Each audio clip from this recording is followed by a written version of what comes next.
Lapkričio 12 dieną Kaune restorane Bokštas įvyko renginys pavadinimu Golden Parasite Night, kuris buvo skirtas DVD Party 1 metų gimtadieniui paminėti. Lietuvoje yra labai daug neatpažintų live atlikėjų ir taip pat ir gerų didžėjų, kurie turi vardą, bet ne taip dažnai groja Kaune. Mes norim patobulinti Kauno naktinį gyvenimą. Kai kolegos sakavo, kad Lietuva yra didžėjų kraštas, nes tikrai koncentracija yra labai didelė. Vakaro metu pasirodė vienas iš garsiausių Lietuvos live atlikėjų Golden Parasite. Atlikėjas pristatomas kaip alternatyvios muzikos kūrėjas, žmogus orkestras ir perspektyvus lyrinės elektronikos kūrėjas. Pagalvojom, kad Kaune labai mažai vyksta tokių renginių su specifinė muzika. Mes kaip jau bendradarbiavom su DVD Party per Einam Kaunas renginių seriją, per Kauno naktis taip pat.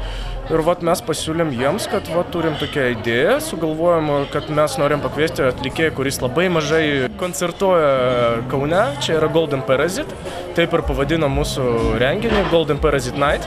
Taip pat pakvietėm tų didžėjų, kurie mes manom, kad verta, kad jie grotų Kaune. Man Kaunas visą laiką yra toks truputėlį šviečiamasis miestas, nes dažnai kur groji, kadangi tai yra didesnis miestas pagal Lietuvą žiūrint, tai yra antras pagal dydį miestas, tai pavyzdžiui, šiandien aš manau, kad tikrai atėjo daug naujų žmonių, kurie išgirdo ir galbūt jiems buvo įdomu ir jie dabar kažkaip pamėgs mano muziką.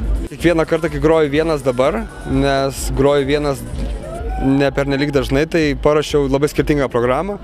Tai buvo ir iš pirmo, ir iš antro albumo, ir iš dabartinių kūrinių, nes kai groju vienas, kažkaip jaučiuosi nelabai saugiai dabar, kai pripratau su muzikantais, tai parašiau labai įvairią programą šiandien. Iš tikrųjų, Kaunas dabar labai retai pakviečia, gal dėl to, kad nežinau, kažkaip tai susiklostė tokia situacija, gal aš nežinau, bet visą laiką savo mieste, aišku, gera ateiti čia ir tiesiog pagroti. Publika apšildė DJ DP Fest, o vakarą tęsė Andy Lau, Paul the Man ir DJ Coffee. Na, šiandien, kadangi groju pirmas, tai bus warm-upas, tai grosiu Deep Tech House. Tai bus lengvas skambesys. Tiesiog daugsim iki Golden Parasito pasirodymo.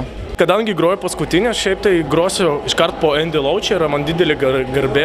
Ir aš galvoju, jei tiks mano stiliaus muzika, aš groju funky house, Jakin house, disco house, tada grosiu tokią stiliaus muziką. O jei ne, tada teks orientuotis pagal publiką, kai jie norės. Atlikėjams vakar atmosferą padėjo sukurti ir palaikyti vidžėjus, kuris stebino susirinkusios originaliais video efektais. Vidžėjimas iš esmės tai yra vaizdų miksavimas, vizualizacijų kūrimas ir kiekvienas vidžėjus iš tikrųjų stengiasi papildyti tą vakarėlio atmosferą.